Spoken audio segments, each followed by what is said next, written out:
සුබ දවසක් දරුවනේ. අද අපි කතා කරන්නේ රාජකාරී ලිපි පිළිබඳව. අපි මුලින්ම බලමු රාජකාරී ලිපියක් කියන්නේ මොකක්ද කියලා. විවිධ රාජකාරී කටයුතු සම්බන්ධයෙන් අපට ලේඛනගත තොරතුරු sannivedanaya කිරීමට සිදුවේ. එසේ ඉදිරිපත් කරන ලේඛන රාජකාරී ලේඛන වශයෙන් නම් කෙරේ. රාජ්‍ය අමාත්‍යාංශ, දෙපාර්තමේන්තු, මණ්ඩල හා වෙනත් රාජ්‍ය ආයතන සමග මෙන්ම පෞද්ගලික අංශයේ ආයතන සමගමද රාජකාරී කටයුතු සිදු කිරීමේදී මෙවැනි ලිපි ඉදිරිපත් කළ යුතු වේ. අපි බලමු රාජකාරියක් ලිපියක් ලිවීමේදී සැලකිලිමත් යුතු කරුණු මොනවද කියලා. අංක 1. ලිපියේ අන්තර්ගතයේ නිරූපණය වනසේ මාතෘකාව යොදන්න. අපි මාතෘකාව යොදද්දී ලිපියේ අන්තර්ගතයේ මැනවින් නිරූපණය වෙන්න තමයි මාතෘකාව යොදන්න ඕන.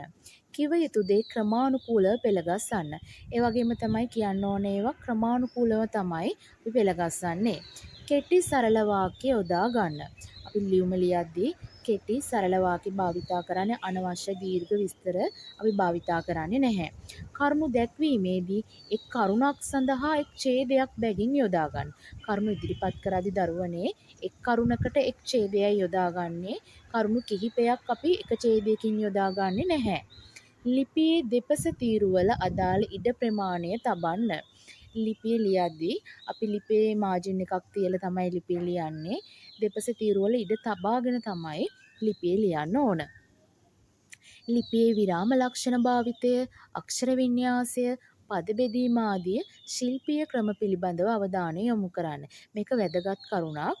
ලිපියක් ලියද්දී අනිවාර්යයෙන්ම ශිල්පීය දක්ෂතාව පිළිබඳව, ශිල්පීය ක්‍රම පිළිබඳව අවධානය යොමු කරන්න ඕන.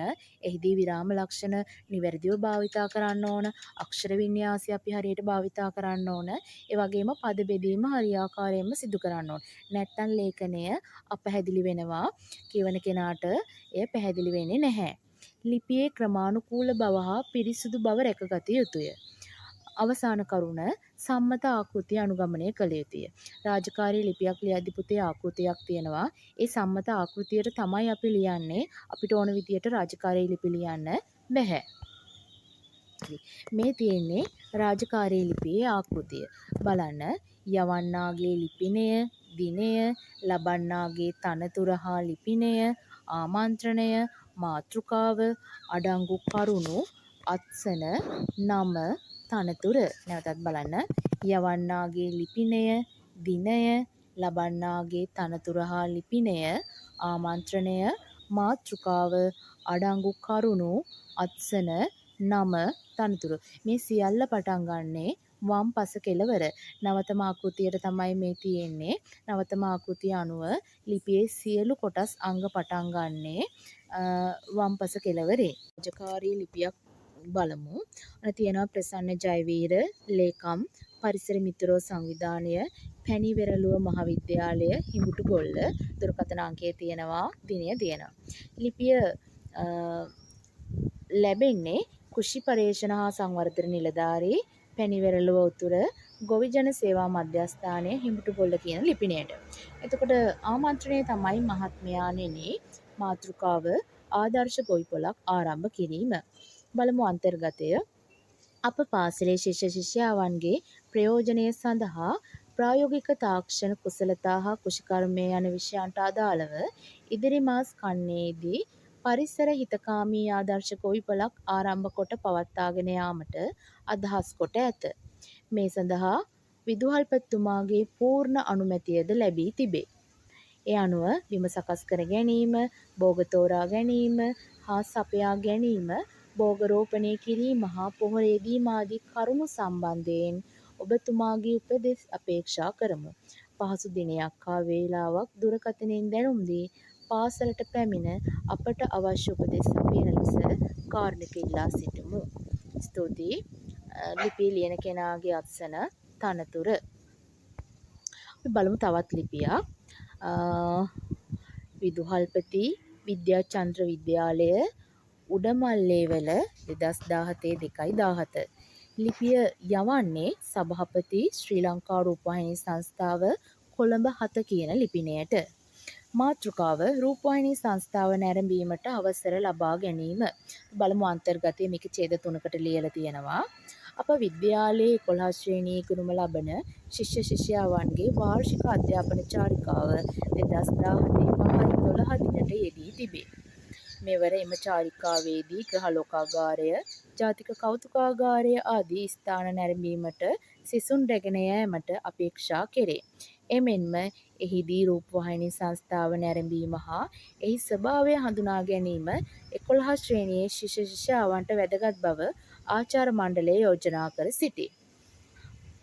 එබැවින් 2017 5/12 වන දින 11 ශ්‍රේණියේ ශිෂ්‍ය ශිෂ්‍යාවන් 200ක් ඇතුළුව 250ක පමණ කණ්ඩායමකට රූපවාහිනී සංස්ථා පරීක්ෂයට ඇතුළු වීමට සහ රූපවාහිනී සංස්ථාව නැරඹීමට අවසර ලබා දී ඊට අවශ්‍ය පහසුකම් සලසා දෙන ලෙස ගෞරවයෙන් ඉල්ලා සිටිමි. ස්තුතියි. ලිපිය ලියන කෙනාගේ අත්සන, එයාගේ නම, තනතුර. අපි බලමු දැන් ලිපියක් ලියලා. හරි. ඔන්න තියෙනවා ප්‍රශ්නයක්. පහත දැක්වෙන විස්තරය පදනම් කරගෙන රාජකාරී ලිපියක් ලියන්න. සඳසිරිගම පාසලට ක්‍රීඩා පිටියක් නොමැත. ප්‍රදේශයේ පැරණි බස් නැවතුම්පොළ පිහිටි ස්ථානය ඒ සඳහා වඩාත් සුදුසු වේ. දැනට වල් බිහි වී ඇතත් පහසුවෙන් ක්‍රීඩා පිටියක් බවට පත් කිරීමේ හැකියාව ඇත.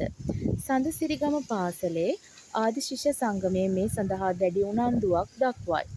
ආදිශිෂ්‍ය සංගමේ ලේකම් විකුම් සෙනවිරත්න ඔබයයි සිතා ක්‍රීඩා පිටිය සඳහා පැරණි බස් නැවතුම්පොළ පිහිටි ස්ථානය වෙන් කර දීමට කටයුතු කරන ලෙස සඳසිරිගම කලාප අධ්‍යාපන අධ්‍යක්ෂකතුමාගෙන් කරන ඉල්ලීම තමයි අපිට ලියන්න තියෙන්නේ. මෙහිම දුන්නම ප්‍රශ්නයක් ඔයාලා අර කලින් කතා කරගත්ත අපි කලින් ඉගෙන ගත්ත කරුණු ටිකක් ලිපියක ඇතුළත් වෙන්න ඕන මූලිකාංග ටික අන්නේ කරුණු ටික ඉස්සෙල්ලාම වෙන් වශයෙන් හඳුනා ගන්න.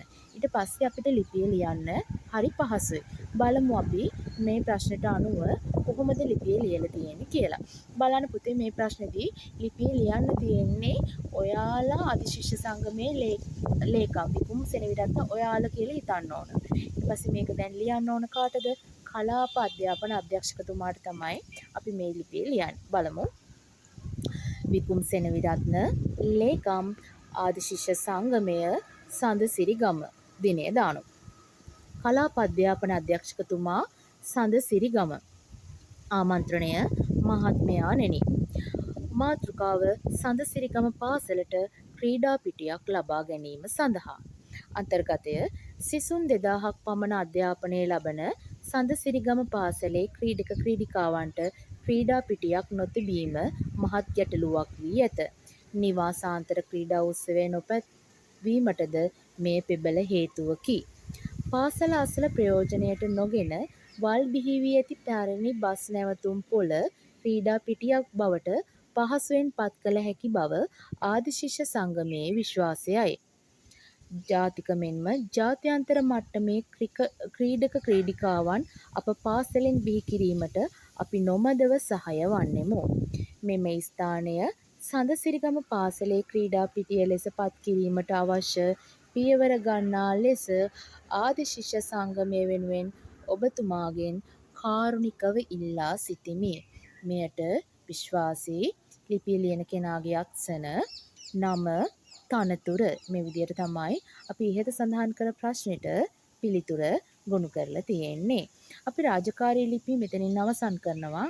තවත් දවසක තවත් පාඩමකින් හමු වෙනකම් ඔබට සුබ දවසක්.